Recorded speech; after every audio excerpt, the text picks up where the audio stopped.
तो नमस्कार दोस्तों, स्वागत है आप लोगों का एक न्यू और एक्साइटिंग वीडियो में। दोस्तों आज का ये वीडियो हमारी जितनी भी टॉपिक्स है उन सबसे अलग है, बिल्कुल नया। ठीक है, आज की इस वीडियो में हम बात करने वाले कि भाई बहुत सारे ऐसे एप्लीकेशंस हैं जो कि आपको उधार में पैसा देते हैं।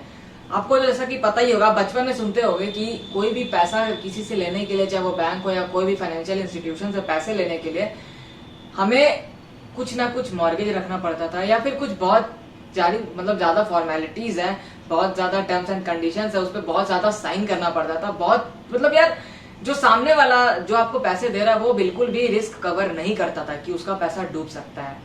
तो ऐसा होता था। बट आजकल लोन लेना इतना इजी हो गया, यार हर कोई हर ऐप लोन देने बैठा हुआ है, जहां से मन वहां से पैसे ले लो।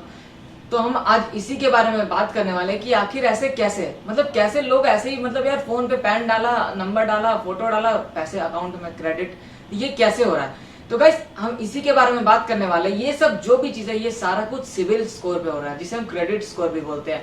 अब ये चीज क्या होता है, ये कैसे बढ़ता है, या ये कैसे क्या होता है, इससे सारा कुछ हम इसमें क्लियर करने वाले हैं। तो वीडियो के साथ बने रहो, एंड तक वीडियो को देखना, तो आप लोगों को सही से समझ में आएगा।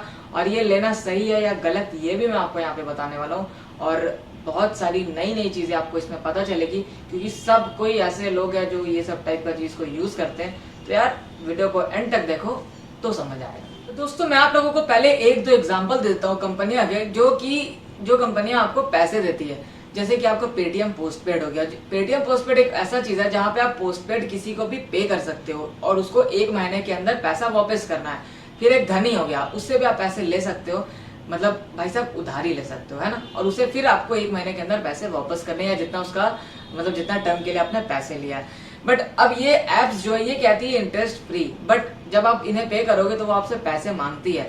मेरे पेटीएम पे 1000 का लिमिट है, जो कि मैं यूज करता हूँ। भाई हमेशा यूज ही करा हुआ रहता है, वो कहीं कहीं कुछ ना कुछ में यूज हो ही जाता है। तो वो पैसे जो मैं यूज करता हूँ उसको मैं वापस से डालता हूँ जब मेरा बिल, इसमें एक बिल जनरेट होता है। जो बिल जनरेट होता है उसके पहले मैं पैसे डाल देता हूँ, बट कंपनी फिर भी मेरे से चार्ज करती है एक्स्ट्रा। तो क्यों चार्ज कर रही है, आप लोगों के साथ भी ये हुआ होगा कि ऐसा करके, तो भाई वो कन्वीनियंस फी बोलकर चार्ज करती है, वो इंटरेस्ट बोलकर चार्ज नहीं करती है। जो पैसा आपको वो क्रेडिट पे दे रही है उसको कन्वीनियंस फी बोलकर वो चार्ज कर रही है, जो कि भाई साहब इंटरेस्ट रेट से कम नहीं है, उससे ज्यादा ही है। तो ये काम वो कंपनी कर रही है। बट इसका एक मेरिट और डिमेरिट दोनों चीज है। अब मैं इन सब चीजों के बारे में भी बताऊंगा आपको। भाई देखो, अगर हम मेरिट की बात करें तो सबसे पहला मेरिट तो भाई पैसे नहीं तो जरूरत के वक्त मिल गए, ये तो एक इसका सबसे बड़ा मेरिट है। बट डिमेरिट इसमें ये भी चीज है कि अगर आप बहुत ज्यादा ह्यूज अमाउंट ले रहे हो और आप टाइमली पैसा नहीं दे पा रहे हो तो आपका क्रेडिट स्कोर कहीं ना कहीं गिर जाएगा, कम होने लग जाएगा। और अगर क्रेडिट स्कोर कम हो गया तो भाई साहब कोई भी ऑनलाइन प्लेटफॉर्म हो या कोई भी क्रेडिट जो प्रोवाइड करते हैं, क्रेडिट पे पैसे देते हैं, उनके सामने एक तरह से समझो तो आपका रेपुटेशन डाउन हो जाएगा, जिसकी वजह से आपको फ्यूचर में बहुत ज्यादा दिक्कत हो सकती है। फिर वो चाहे आप ईएमआई कराओ या कुछ भी करो तो उस पर बहुत ज्यादा मैटर करता है। तो आपको हमेशा एक चीज ध्यान रखना है कि क्रेडिट स्कोर आपको हमेशा बचा कर रखना है, और उसको सही से जो भी क्रेडिट स्कोर है ना आपका, उसको सही से मेंटेन रखना है, कोशिश करना है बढ़ाना। क्योंकि जो भी कंपनी है उसको आपका लिमिट जो है ना वो सेट करती है कि आपके क्रेडिट स्कोर पे अगर आप टाइमली पैसा ले रहे हो वापस कर रहे हो, ले रहे हो वापस कर रहे हो, उस पर आपको वो कर देती है। बट जो पेटीएम है वो ट्रांजैक्शन पे भी करती है कि आपका ट्रांजैक्शन कैसा है उसके बेसिस पे करती है। जैसा कि आपने सुना होगा भारत पे जो कंपनी है वो क्या करती थी, वो ऐसा करती थी कि जो उनके रेगुलर कस्टमर्स है जो भारत पे से पेमेंट लेते हैं, तो उनके पास उसका रिकॉर्ड है कि इस पर्टिकुलर आईडी से इतने पेमेंट हमेशा आ रही है, इतने उनका मंथली हो रहा है। तो उनको कहीं ना कहीं एक आइडिया मिल जाता है कि अगर ये महीना का 1 लाख 2 लाख रुपए भारत पे से पेमेंट रिसीव कर रही है तो इनका अर्निंग अच्छा है।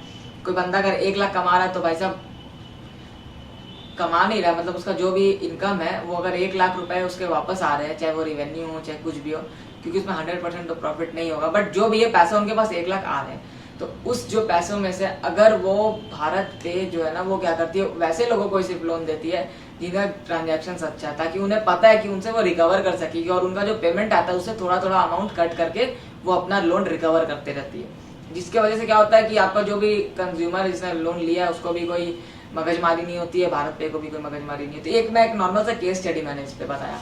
बेसिकली मेरा ये वीडियो बनाने का सिर्फ मोटिव इतना है कि जो भी लोग कहीं से भी कोई भी प्लेटफॉर्म से उठा के पैसा ले रहे हैं, तो भाई साहब ये काम मत किया करो, बहुत ज्यादा नुकसान होने वाला। अगर आपका क्रेडिट स्कोर जो सिविल स्कोर है वो गिर जाएगा, उसमें आपको बहुत ज्यादा इश्यू हो सकती है। क्योंकि कंपनियां, बहुत सारी कंपनियां ऐसा है जो मतलब बहुत ज्यादा पैसे चार्ज करने लग जाती है अचानक, है ना। अगर वो आपको 6 महीना का टाइम दे रही है तो आपको 4 महीना में नोटिस भेज देगी कि यार पैसा नहीं दे रहे वैसे वैसे। तो ये चीज बहुत गंदा, मतलब गंदा टाइप का चीज हो जाता है। तो ये चीज आपको बचा के रखनी है अपनी सिविल स्कोर को, क्योंकि सिविल स्कोर खराब हो जाएगा तो कोई भी लोन नहीं देगा आपको फिर। तो ये चीज है। और इसका सबसे बड़ा जो डिमेरिट है मुझे लगता है जहां तक कि यार ये यूजलेस है एक तरह से। यूजलेस इसीलिए है क्योंकि बहुत चीजें ऐसी है जिसकी हमें जरूरत नहीं, बट हम जबरदस्ती उठा ले रहे हैं उसको। एक तरह से ये कस्टमर को अट्रैक्ट करिए अपने साइड। अभी तो यार मान लो मेरे पास पैसे नहीं है, मैंने फटाक से 1000 रुपए उससे ले लिए, बट कहीं ना कहीं मुझे 1 महीने के अंदर तो उसको 1000 रुपए वापस करने होंगे ना। अगर नहीं करूंगा तो वो रेगुलर इंटरेस्ट चार्ज करेगी और इंटरेस्ट पे इंटरेस्ट चार्ज करेगी। मान लो मैंने 1000 लिया, 50 में इंटरेस्ट चार्ज हुआ 1050, फिर अगले महीने भी मैं नहीं दे पाया तो वो 1000 का इंटरेस्ट जो है 50 वो प्लस 50 का और इंटरेस्ट, यानी 1050 का इंटरेस्ट फिर लगेगा। फिर वैसे वैसे भाई कंपाउंडिंग होने लग जाता है, इसकी वजह से बहुत ज्यादा बढ़ जाती है। तो गाइस बेसिकली मेरा ये वीडियो बनाने का सिर्फ इतना मोटिव है कि जो भी पोस्टपेड एप्स है जो कि आपको क्रेडिट पे पैसे दे रही है, उनसे उनका सारा कुछ टर्म्स एंड कंडीशंस पढ़ के उनसे पैसे लिया करो, वरना बहुत ज्यादा इशू हो सकती है आपके लाइफ में। बहुत तरह तरह की कंपनियां ऐसा भी होती है जो आपके फोन से डेटा चोरी कर लेती है, फिर बाद में रिकवर करने के लिए उसी को डेटा को आपके अगेंस्ट यूज करती है। भाई साहब सब कुछ हो सकता है, तो कृपया आप थोड़ा सा स्मार्ट बने, क्योंकि सोशल मीडिया का जमाने में स्मार्ट बनकर यूज करना ज्यादा बेटर है ना। तो गाइस आज के लिए बस इतना ही। ये वीडियो थोड़ा सा हटके था, मैंने सोचा केस स्टडी टाइप का वीडियो डाला करूं ताकि आप लोगों को मतलब भाई सब जो मैं जानता हूँ वो मैं यहाँ बताता हूँ। सिंपल सा मेरा यही लॉजिक है। तो बस आज के लिए सिर्फ इतना ही। वीडियो अच्छा लगा तो जरूर लाइक करना। और एक बहुत मेन बात ये है कि मैं अपने इंस्टाग्राम पेज पे जो भी स्टोरीज अपलोड करता हूँ, या फिर बहुत सारे जो भी पेज है वो जो भी स्टोरीज अपलोड करते हैं, उन सब पेज का जो भी स्टोरीज होता है वो स्टोरीज आपको मेरे टेलीग्राम के चैनल पे मिल जाएगा, जिसका लिंक मैंने डिस्क्रिप्शन में डाल रखा है। वहां मैंने इसलिए डाल रखा है क्योंकि मैं वहां पे एकदम ट्रेंड मतलब जो ट्रेंडी स्टोरीज होते हैं वो सारी चीज को वहां पे अपलोड कर देता हूँ, ताकि लोगों को आसानी हो अपने पेज पे स्टोरीज डालने के लिए, क्योंकि उन्हें समझ नहीं आता डाउनलोड कहाँ से करे, खोजे कहाँ से, क्या डाले। मस्त उठाओ डाल दो, है ना। तो ये आप कर सकते हो। तो बस गाइस आप वो चैनल ज्वाइन कर लो और डिस्क्रिप्शन में इंस्टा का यूजर नेम है, आप मुझे आकर वहाँ पे फॉलो कर सकते हो। बस आज के सिर्फ इतना ही। मिलते हैं मेरे नेक्स्ट वीडियो पे, तब तक के लिए टाटा।